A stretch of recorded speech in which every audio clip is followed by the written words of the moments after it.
Bienvenidos al podcast Quédate a comer. Soy Cristina Jolón y les confieso que hoy he invitado a un amigo. Toni Massanés es director general de la Fundación Alicia. Me refiero al primer laboratorio de la comida responsable dedicado íntegramente a la investigación e innovación en cocina desde el rigor científico.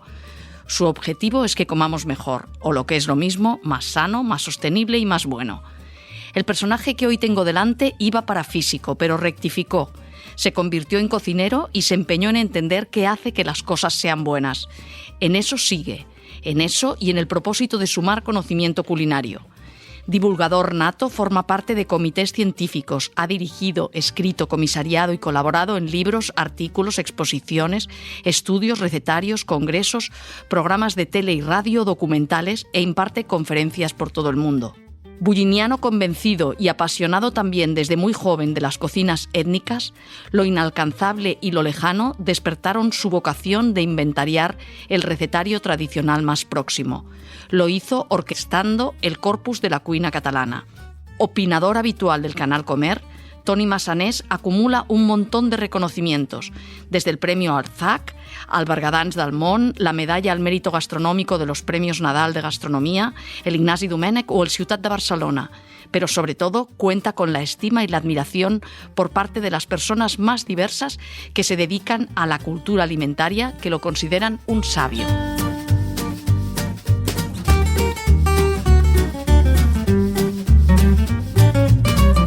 Bienvenido, Toni. Bueno, buen día, Cris. Si no lo hubieses dicho a la gente ahora a estas horas, ya tendría claro que sobre todo somos amigos.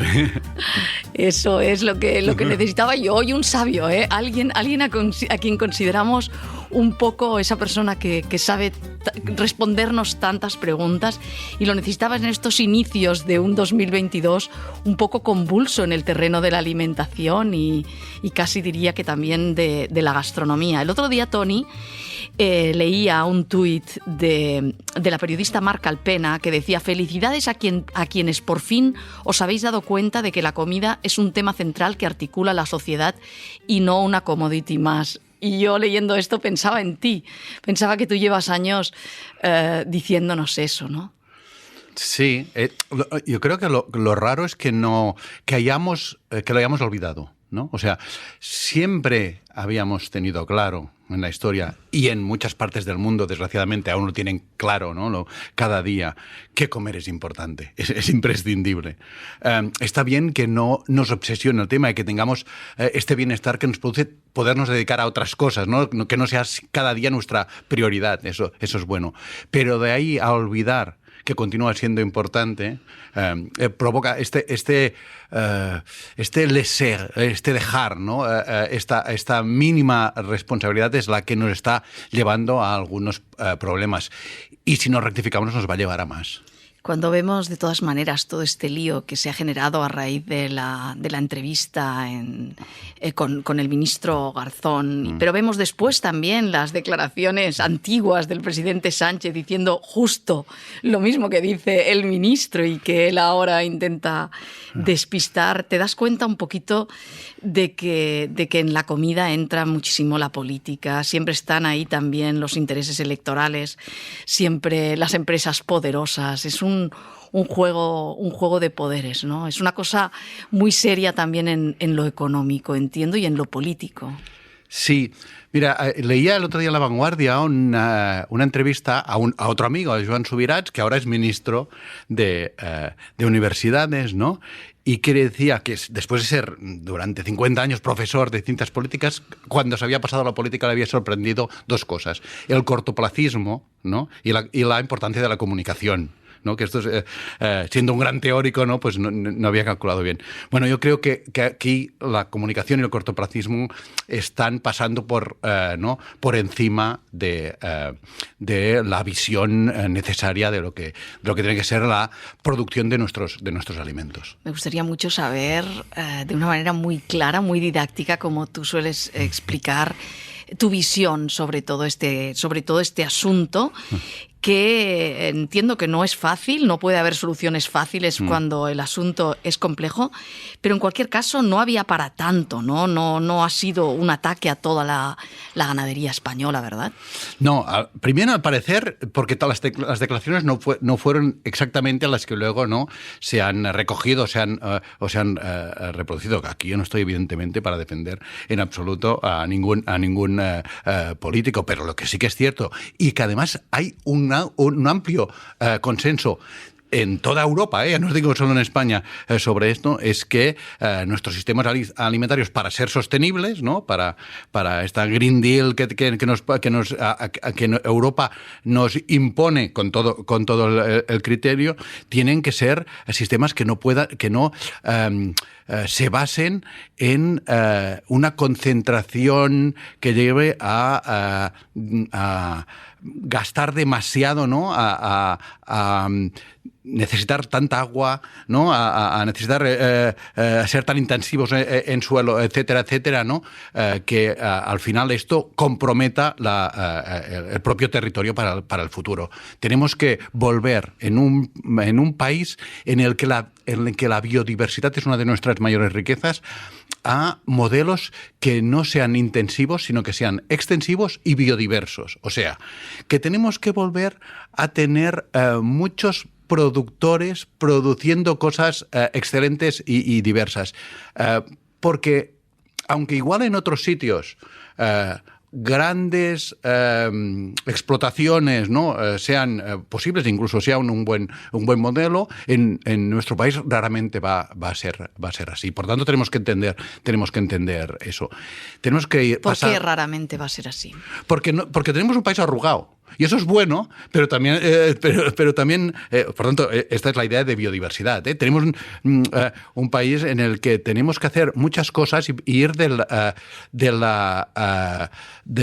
volumen al valor, ¿no? Crear cosas con valor añadido. La gastronomía va mucho de eso. Yo creo que sí. Que lo que bueno que tienen los que nos dedicamos a la gastronomía es que la gastronomía es alimentación con valores, ¿Qué es? Alimentación con valor para los productores, es importante, tiene que ganarse la vida nuestros ganaderos, nuestros empresarios del campo, para que la gente pueda vivir en el campo, y tiene que vivir en el campo para producir nuestros alimentos, etcétera, etcétera, etcétera. Por tanto, tiene que ser competitiva nuestra producción. No estoy diciendo que no lo sea, y tenemos que alimentar cada día a todas las personas, no podemos fallar ni un día. Por tanto, hay mucha responsabilidad. No es fácil, no es en absoluto fácil, pero también es verdad que no seremos competitivos no podemos serlo, no con grandes producciones muy automatizadas, etcétera, etcétera, en la mayoría de los casos, porque tenemos un país muy diverso, muy diferente, lo que nos ha dado un país con una de las mejores gastronomías. En otros sitios hay grandísimas extensiones, ¿no? Donde no hay nadie, etcétera, etcétera, ¿no? Vamos a Australia y eso es fantástico y es otra realidad, pero esta no es la nuestra. El riesgo está tal vez ahí, en perder los valores, ¿no? No solamente en la gastronomía, sino en todo, en nuestra sociedad, ¿no? Al final, yo te decía, cuestiones políticas, cuestiones económicas, poder de empresas o de sectores, pero al final es una cuestión de valores, ¿no? De una sociedad que lo que no debe olvidar es que los valores deben ser fundamentales y deben estar claros. Absolutamente, pero además unos valores que lo son no por moral, sino por inteligencia. Oiga, si tenemos que continuar comiendo cada día, tenemos que tener tierra, tenemos que tener agua, tenemos que tener productores y productoras, evidentemente, ¿no? Tenemos que tener recursos para alimentarnos cada día, nosotros y nuestros hijos, y en todas partes. Por tanto, estos valores son aquellos valores que nos van a garantizar que la posteridad es una prioridad. El problema de nuestro sistema alimentario, económico, político, llámale como quieras, es que siempre tenemos una prioridad que pasa delante de la posteridad. Pero hasta que no pongamos la posteridad como posteridad, la posteridad como prioridad, no seremos sostenibles. Y si no somos sostenibles, no seremos. Tú has dicho alguna vez, hay que pensar en el futuro, no cómo será, sino en que sea. Claro. Y eso siempre había sido central en la gestión de nuestra alimentación. Y ahí yo siempre digo, la cocina femenina, la cocina doméstica, esa gestión de la alimentación, la cocina es la gestión de la alimentación que tenemos los humanos y que lo que hace es aplicar conocimiento al entorno para de ahí sacar nuestros alimentos. Es una estrategia única y tal. Me la habéis oído muchas veces porque es mi tesis, ¿no? Digamos, pero tiene que ser sana y sostenible.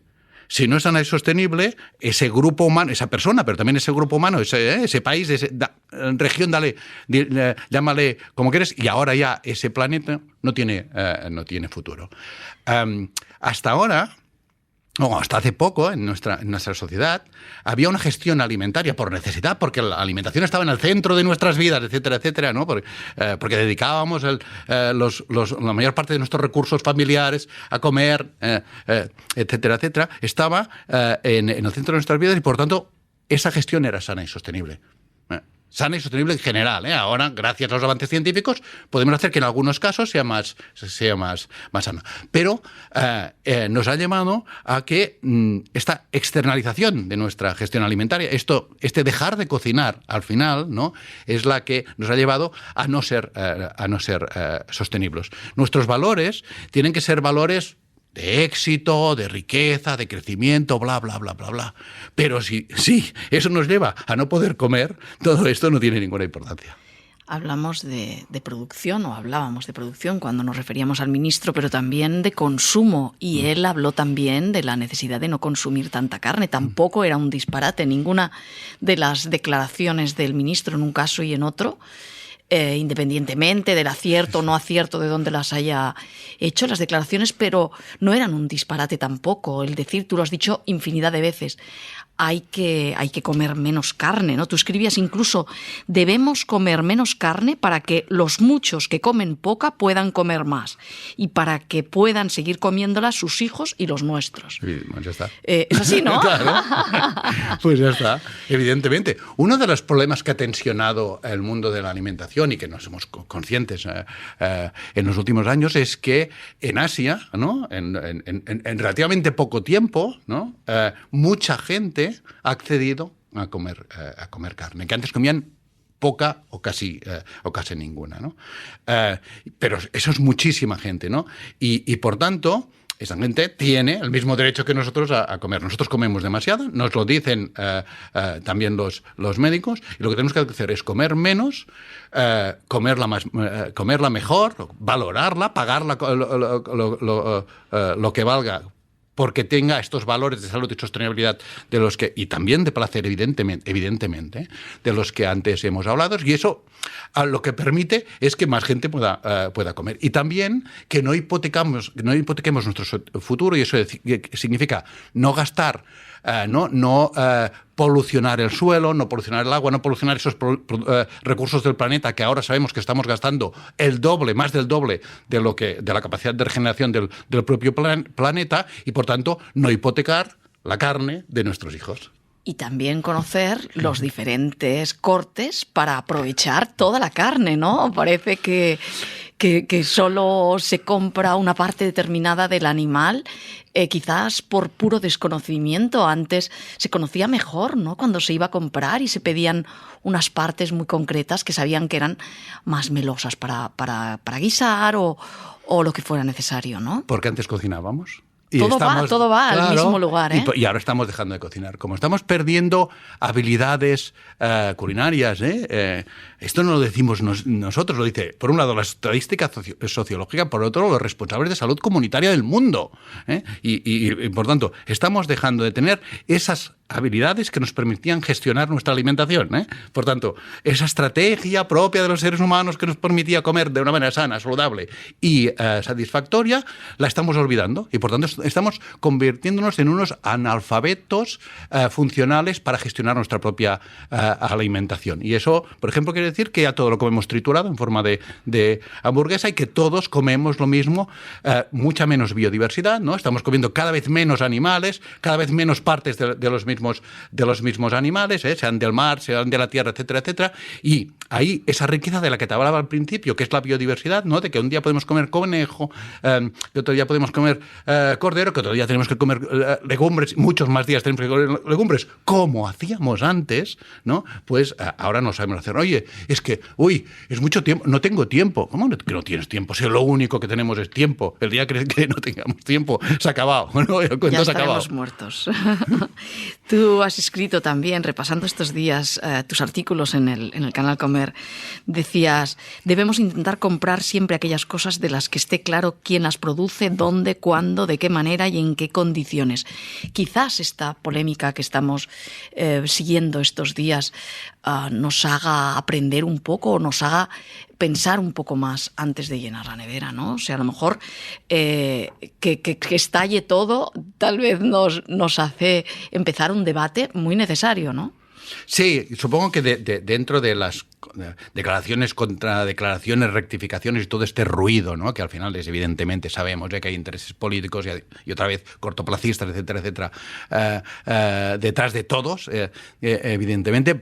Igual sirve para, por lo menos durante un tiempo, para darnos cuenta de esto, ¿no? De que en algún sitio se produce aquella carne que comemos y aquel todo lo otro que comemos, y que se produce de unas maneras en que, pues desde la retribución de las personas hasta el trato del suelo, el uso del suelo o de las aguas o del aire, la generación de CO2 o todas estas cosas, pues están relacionadas. No tenemos que ser unos expertos, no tenemos que ser unos héroes de la alimentación. Comemos cada día unas 3, 5, 6, muchas veces, más veces si hacemos, no sé, lo que nos fijamos es cada vez que hacemos un snack, y como estamos snackizando nuestro consumo alimentario, que vamos teniendo 16 o una burrada así de consumos diarios, pero cada vez que tenemos que hacer esto no tenemos que plantearnos cuál es el origen. Esto es imposible, no podríamos vivir, no tenemos que vivir para comer. Por tanto, no hay que hacerlo esto. Hay que tener un punto de conciencia cuando vamos a comprar, cuando vamos al restaurante, cuando en casa, ¿no? O abrimos la nevera y vemos qué es lo que podemos hacer para cenar. Un punto. O cuando, lo ponía en otro artículo de Comer, ¿no? Cuando el día siguiente, ¿no? Cuando pensamos, que ya no pensamos, o cuando pensamos al día siguiente, ¿por qué no pongo a remojar los garbanzos, ¿no? Que mira que es fácil, claro, ¿no? Pero que tiene que ser inmediato. Ahora, por ejemplo, un fenómeno muy que está creciendo en nuestros días muchísimo en nuestra realidad, ¿no? Seguramente el fenómeno más disruptivo de los últimos tiempos en temas alimentarios. Estos supermercados de 10 minutos, ¿no? O sea, tú puedes decidir al momento qué es lo que quieres comprar, comer, consumir, y se comprometen en 10 minutos a que lo tengas en casa. Cada vez todo puede ser más inmediato, cada vez todo puede ser, no tienes que tener nada planificado, nada pensado, etcétera, etcétera. Al final, esto te lleva a la inconsciencia, esto te lleva a la reacción y no a la acción. Y por tanto, un momento, un punto de pausa, y igual antes de irnos a la cama a ver la última serie de las nuevas plataformas, pues pensemos si mañana queremos comer garbanzos, igual los podemos poner a remojar. Estamos enloqueciendo un poquito. De todas maneras, tú dices, no hay que ser grandes expertos, pero entre tú, que todo el día te lo estás preguntando todo y que vives buscando conocimiento culinario, y el resto de los mortales, hay una diferencia muy grande. Yo creo que quizás ese desconocimiento sí que es alarmante, ¿no? Podríamos decir, o sea, falta educación alimentaria y capacitación culinaria a toda la sociedad. Podríamos decir que es, si hablamos de los valores, la incultura o el desconocimiento culinario es muy grave. No sé si debería ser, seguramente que tú has dicho que en casa no se cocina, esa transmisión ya falla. Pero no sé si tal vez en las escuelas, si tal vez en la sociedad, ¿no? Si tenemos productos maravillosos que no podemos lucir, como por ejemplo otros países hacen, ¿no? Que nos venden como maravillas, cuando si nosotros incluso los desconocemos o desconocemos sus virtudes, a veces incluso a nivel de salud, ¿no? Hay productos que tú pagarías la diferencia si supieras que la distancia nutricional es abismal, ¿no? Como por ejemplo en el caso del aceite de oliva o de aceite de oliva virgen u otros tantos, ¿no? Sí, de hecho, no solo nutricional. Es que la percepción de la calidad, que es un complejo, es un término complejo, ¿no? Y que Tú antes has dicho que yo me he pasado la vida, es verdad, es mi obsesión saber qué es lo que hace que las cosas sean buenas, ¿no? Y buenas es buenas desde todos los ámbitos, ¿no? Desde una visión muy holística, lo sabes, ¿no? Pues estas cosas que nosotros ahora en Alicia, ¿no?, nos dedicamos a intentar calibrar, valorar, etcétera, etcétera, son las que nos hacen que al final compremos cosas y dejemos de comprar otras. Y no es cierto que el precio, digamos, la relación solo precio necesidades nutricionales sean las que guíen nuestro consumo alimentario. Al revés, al contrario. De hecho, tenemos, ¿no?, unos problemas de obesidad brutal porque estamos sobre comiendo y comiendo mal. Es, en realidad, lo que te decía antes, como en realidad si no somos un punto activistas de nuestra gestión de la alimentación, actuamos por reacción, al final estamos consumiendo lo que a algunos, ¿no?, o lo que a muchos les interesa que consumamos, y no es a nuestra abuela que nos quería mucho, ¿no?, y que nos quería cuidar. Esta idea que a veces yo también expreso de que hemos externalizado la gestión de nuestra alimentación. Por un lado, ahora somos analfabetos en la gestión alimentaria. Sí, se ha roto el conocimiento que nos transmitían en casa, en casa y en toda la tribu, ¿no?, en toda la cultura alimentaria, se nos enseñaba a gestionar nuestra alimentación. Esto se ha roto, esta cadena de conocimiento se ha roto, y por tanto, una cosa a la que yo era reticente, bastante reticente, que era que tuviese que ser la escuela la que ahora nos, ¿no?, alfabetizase en gestión de la alimentación, por tanto, en conocimiento mínimamente nutricional, pero también de sostenibilidad, etcétera. Al final, culinario, que es lo que lo engloba todo, tendrá clarísimamente, ¿no?, de hecho, ya estamos en proyectos importantes en Alicia en esta línea, tendrá que ser la escuela a la que nos... Qué remedio, ¿no? Qué remedio. Sí. En cambio, no sabemos casi nada, pero sí queremos saber cuáles son las últimas tendencias, qué alimentos se va a llevar, y si aquel otro pues va a conseguir que perdamos peso o que seamos más inteligentes. Qué absurdo, ¿no? Nos movemos totalmente por las tendencias buscando cosas que son muchas veces falsas, ¿no? Ahora acaba de salir otro libro de una investigadora del CSIC, Jara Pérez, que habla sobre los superalimentos y la inexistencia de una base científica en este término, ¿no? Sí. Qué curioso, ¿no? Somos, continuamos siendo seres humanos, ¿no? Y por tanto, hemos de entender que eso tan manido, ¿no?, y tan repetido por algunos de los mejores pensadores del mundo, entre otros muchos de todos los tiempos, de que somos lo que comemos, es rigurosamente cierto. Es cierto desde el punto de vista, evidentemente, nutricional, ¿no? Por tanto, nos construimos y nos reconstruimos cada día y nos animamos en el sentido de dar energía cada día comiendo. Es la manera en que lo hacemos. Pero también nos construimos y nos reconstruimos cada día desde el punto de vista como individuos, desde el punto de vista emocional, desde el punto de vista psicológico, desde el punto de vista también comunitario, de aquello que somos y aquello a lo que aspiramos a pertenecer con lo que comemos. ¿Qué pasa? Que antes éramos de nuestra tribu, porque comíamos como nuestros padres, ¿no? Y había una herencia cultural.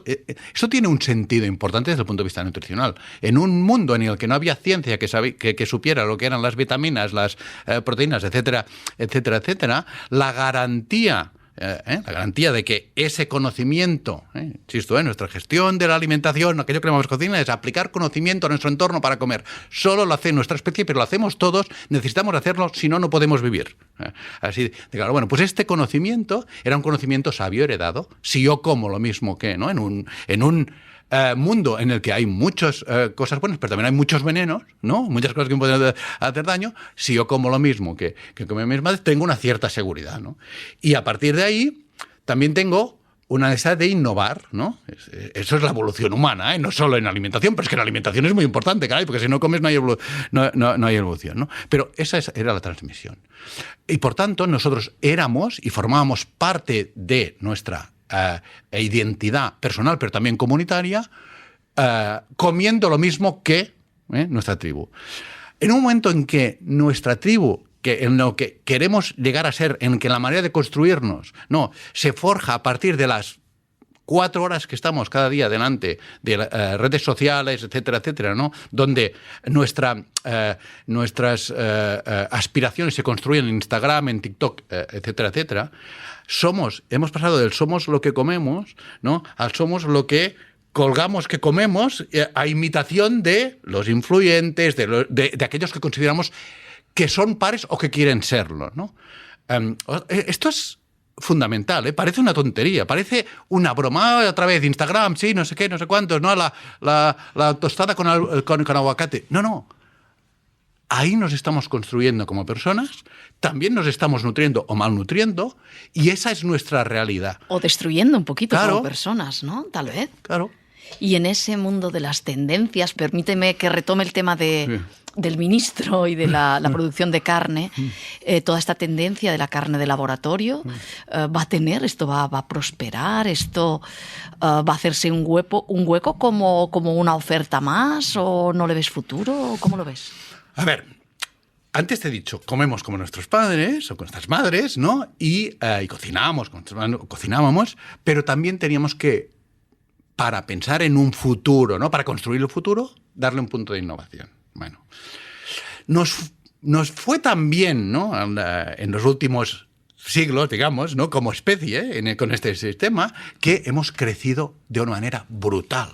O sea, estamos abusando de nuestra presencia en el mundo de una manera alucinante. Ten en cuenta que en los casi 3 primeros millones de años que estamos en el mundo como especie, pues llegamos a ser 1.000 millones, ¿no?, hasta 1850, alguna cosa así. Ahora cada 10 años somos 1.000 millones más. Eso es brutal. Eso es cambia absolutamente el paradigma, porque el planeta no crece. El planeta continúa siendo el mismo. Y de ahí tenemos que sacar la comida cada día para todos, ¿no? Para estos todos que cada vez se van multiplicando, ¿no?, y creciendo de una manera exponencial. Para eso necesitamos mucha innovación y mucha ciencia. Muchísima innovación y muchísima ciencia. Y por tanto, tenemos que investigar mucho para encontrar nuevas maneras de producir que no agoten el planeta, como ahora sabemos que lo estamos haciendo. Por tanto, carnes de laboratorio, cualquiera investigación que tenga sentido científico, pero también que tenga principios éticos, etcétera, etcétera, bienvenida. Mira el COVID. O sea, por suerte tenemos las vacunas, y eso viene de la investigación científica. Yo trabajo en un centro muy modesto, pero en un centro que se basa en eso. Por tanto, el primero que va a defender esto soy yo. Pero, mientras no llegaban las vacunas, ¿no?, ¿qué hicimos? Miramos lo que había pasado hace 100 años con la gripe mal llamada española, o es igual, desde la peste negra, etcétera, etcétera, y decimos, ¿qué hacíamos cuando había una situación de estas?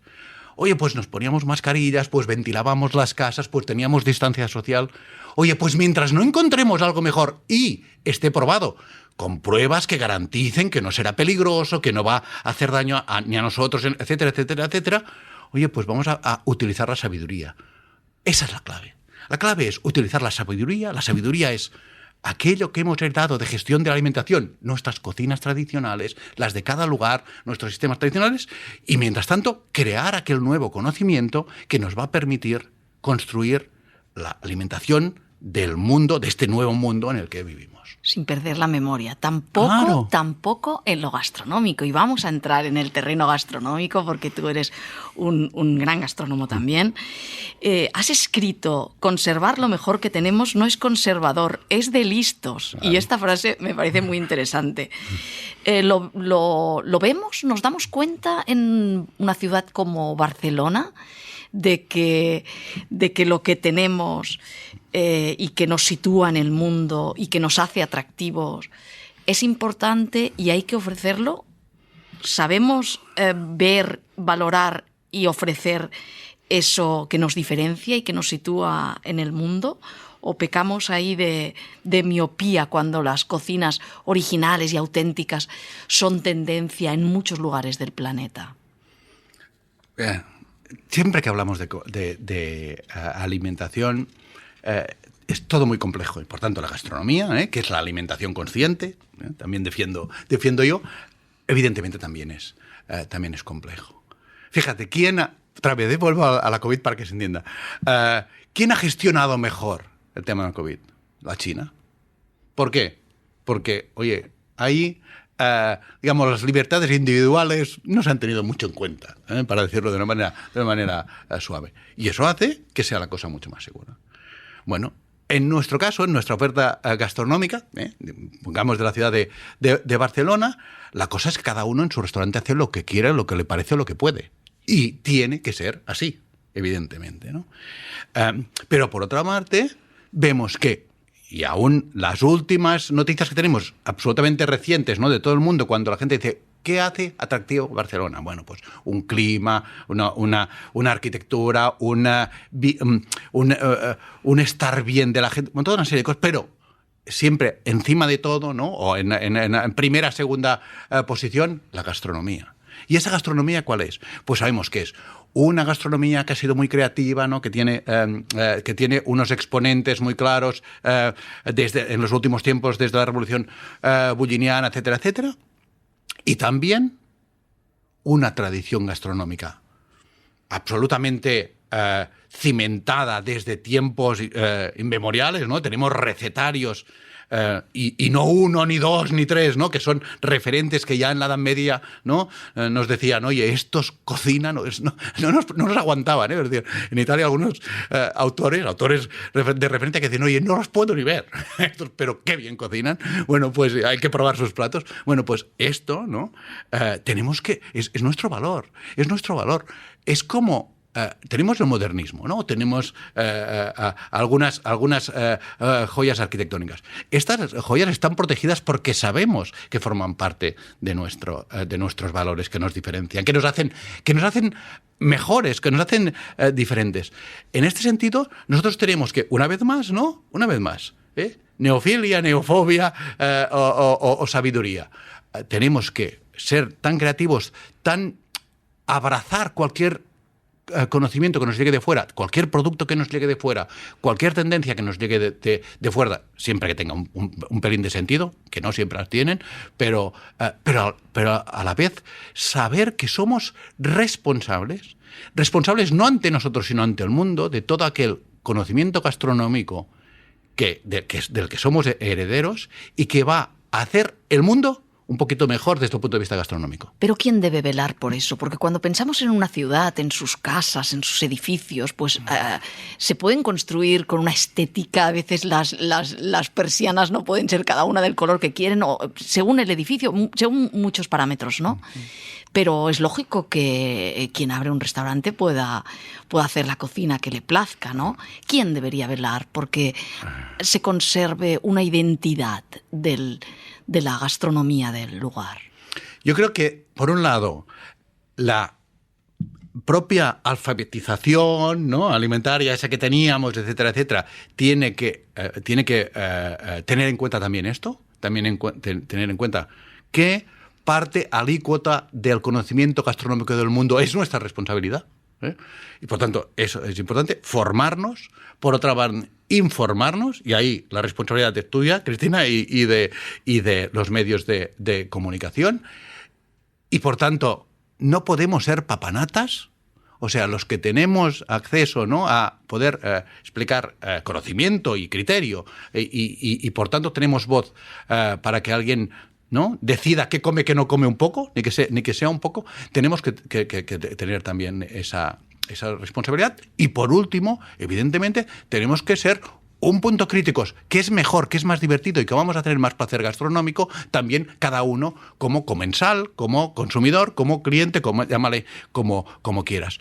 Porque si para construirnos dentro de esa comunidad tan etérea que es la del mundo online de las influentes, etcétera, etcétera, etcétera, etcétera, abandonamos cualquiera de esos valores de los que nosotros somos responsables, al final es que quien va a tener menos placer gastronómico somos nosotros. O sea, yo siempre digo, no hace falta ser muy buenas personas, solo necesitamos ser inteligentes. abrir caminos también es una de las vías, es lo que quiere todo el mundo. Tú has dicho en alguna ocasión, la cocina no es abrir caminos, sino satisfacer a los comensales. Pero la mayoría de cocineras y cocineros quieren abrir caminos o no. ¿Cómo ves la cuestión de la creatividad? ¿Cómo ves el nivel de angustia por abrir caminos, por ser de verdad creativos? Porque entendemos ser creativos por tener ideas. Si es así, no lo sé. Sí. Yo siempre digo que para mí no hay nada mejor en el mundo que una idea, ¿no? O sea, la idea es la belleza en sí, ¿no? Y porque la belleza es la chispa que permite, ¿no?, una oportunidad, una solución, ¿no?, cuando esta se lleva a cabo. Y por lo tanto, a mí es que me emocionan las ideas, me emociona la inteligencia, me emociona la ciencia, me emociona la creatividad y también me emociona la sabiduría. Las ideas se mueven en todos estos ámbitos. O sea, una buena idea no es la última idea. Una buena idea es aquella que mejor nos va a permitir, ¿no? Y esta idea puede ser la última o puede ser una idea de hace 2000 años. Que nos guste tener buenas ideas como especie, por esa idea de adaptarnos cada vez más, la propia evolución es fantástico. Pero que olvidemos que no tiene que ser la última, sino tiene que ser la buena, ¿no? Es lo que nos ha llevado a un cierto papanetismo de una falsa creatividad. Tú has dicho al principio, soy muy bulliniano. ¿Por qué? Pues lo soy porque yo me emocionaba con las ideas que hubo en esa nave marciana que estaba en Calamuncha y que se han expandido y luego con todo lo demás. Por tanto, allí se crearon ideas, allí se innovó de una manera disruptiva, allí se cambiaron paradigmas, etcétera, etcétera, ¿no? Fantástico. Y luego me entusiasma, también lo has contado, ¿no?, todo aquello que se ha hecho de una manera co-creativa, que son normalmente las mejores, no de autor. Ya sé que no se lleva, ya sé que no es lo moderno ahora de este paradigma del éxito individual, del famoseo, etcétera, etcétera. Pero lo mejor es la co-creación, ¿no?, que representan todas las cocinas tradicionales del mundo, y que son adaptativas y que son etcétera, etcétera. Y en las dos cosas es donde están las mejores ideas gastronómicas. Lo que es mentira, lo siento, es creer que porque haces lo mismo que un cocinero que has visto en un congreso, pero le cambias un poco etcétera, etcétera, eres el tío más creativo de tu barrio. Y muchas veces sabemos que esto pasa. Y por tanto yo digo, por ansiedad, por la angustia de tener miedo de no ser lo suficientemente creativos. ¿Puede pasar eso? No sé cómo ves tú a los profesionales ahora mismo de la alta cocina. Porque yo creo que entre todos nos hemos metido en un camino en que si solo valoramos, ¿no?, lo nuevo, insisto, entonces vamos a ver qué es nuevo realmente, ¿no? Y de eso nuevo vamos a ver qué es bueno también, ¿no? Y luego podemos hacer todas las combinatorias que creamos. Pero tenemos que valorar otras cosas. Lo que decíamos, las valores siempre hablando de alimentación y evidentemente, una vez más, gastronomía es alimentación consciente. No podemos solo hacer un análisis parcial porque entonces se nos quedan demasiados valores en el camino. Unas semanas atrás estuvo en este espacio Albert Adrià y comentaba pues su ilusión de encontrar una mano robotizada que lograra un sushi perfecto, porque él estaba como pensando en unos espacios diferentes, decía que la gente tenía ganas de divertirse, espacios en los que ocurrieran cosas, ¿no? Pero yo te he leído, me gustaría saber lo que piensas, porque yo te he leído a ti que ninguna máquina nunca podrá cocinar. En el sentido de que está... Bueno, explícalo tú el sentido. No, en el sentido de que podrá reproducir, evidentemente, y además está muy bien, y todo lo reproducible, yo estoy absolutamente a favor de que todo aquello que pueda hacer una máquina mejor que nosotros o igual que nosotros, lo haga.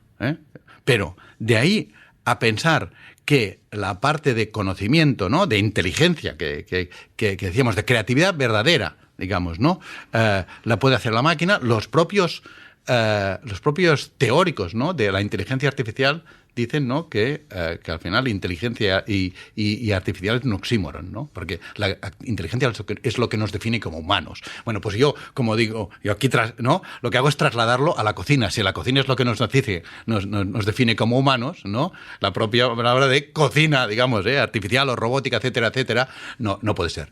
Insisto, que se entienda, todo lo que pueda ser mecanizable, mejor, evidentemente, adelante con toda la creatividad. También es cierto que en esos valores, que en ese abanico de valores que buscamos en la gastronomía, viendo cómo nos hacen con las manos el sushi, ¿no?, estos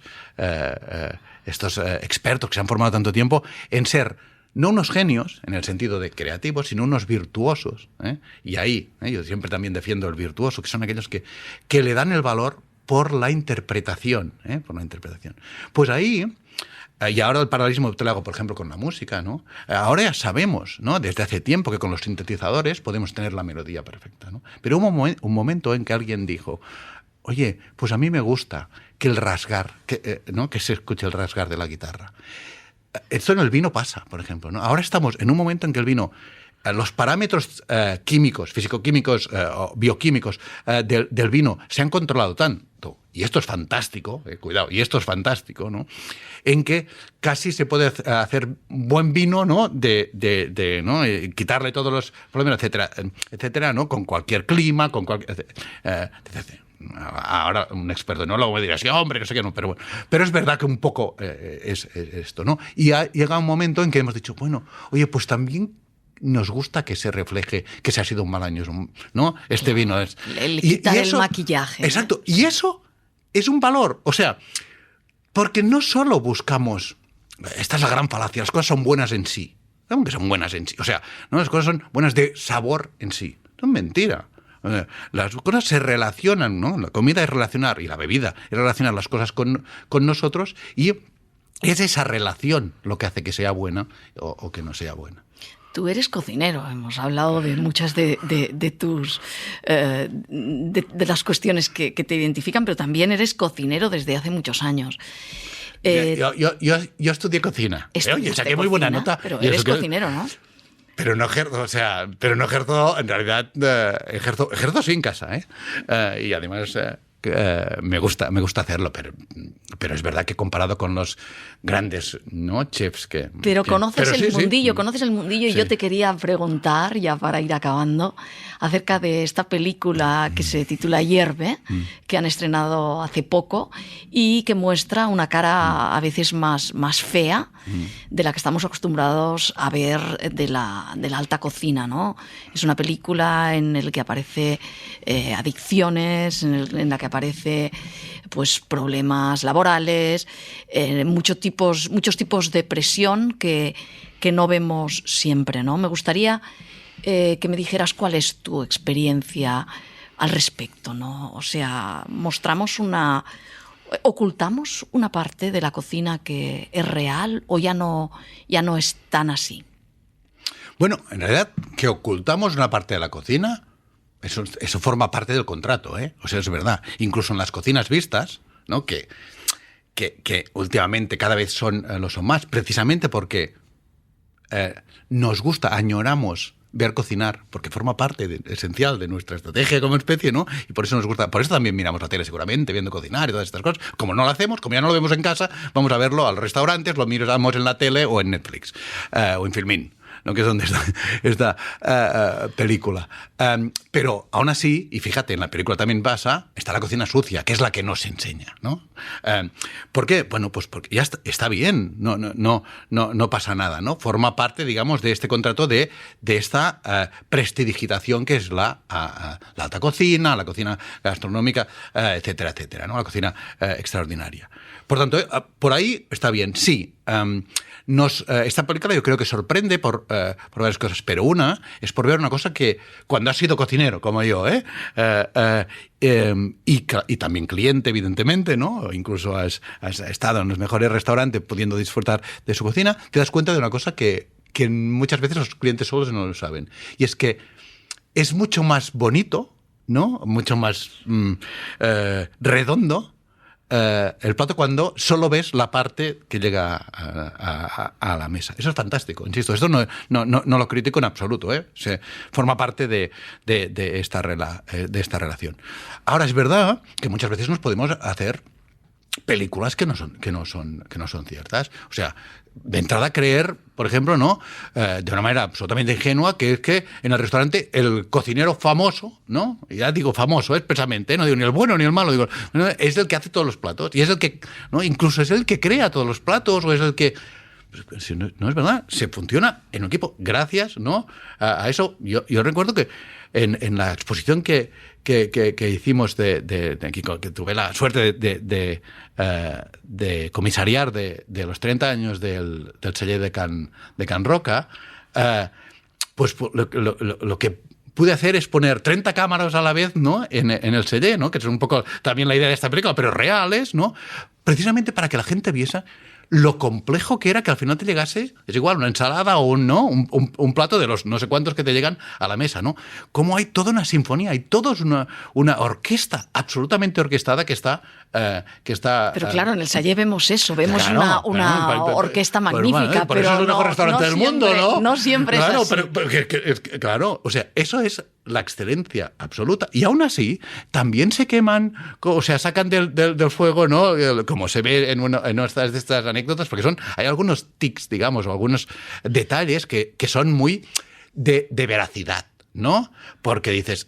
Sí, eso pasa mucho en los restaurantes y eso no lo vemos nunca, ¿no? Es que has puesto un cazo en el horno, lo sacas y la gente cogemos las cosas por el cazo. Incluso tradicionalmente había sistemas para avisar de ello, poniendo harina encima del cazo, todas estas cosas. Hay una parte que podríamos irnos a la historia de la gastronomía desde Escoffier y que lo sabemos los cocineros, claro, ¿eh?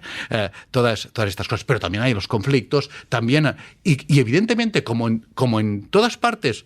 Seguramente menos seguramente menos que antes. Casi seguro. No he hecho el estudio, por tanto no te lo digo con rigor científico, pero mi percepción es que mucho menos que antes, ¿no? Hay mucho menos alcoholismo. Antes había muchísimo más alcoholismo, por ejemplo, o adicciones. Pero hay, y lo sabemos, ¿no? Evidentemente no lo vemos, ¿no? También los hay en otros ámbitos, claro, pero es verdad que la cocina profesional es muy estresante. Y más cuando pedimos no sé qué, ¿no? Cuando viene el crítico, la crítica famosa, ¿no? Bueno, cuando tú, Cristina, vas a un restaurante, están de los nervios. No es verdad que te traten como, ¿no? Que ni lo digan, no. Es la mesa de Cristina Jolón.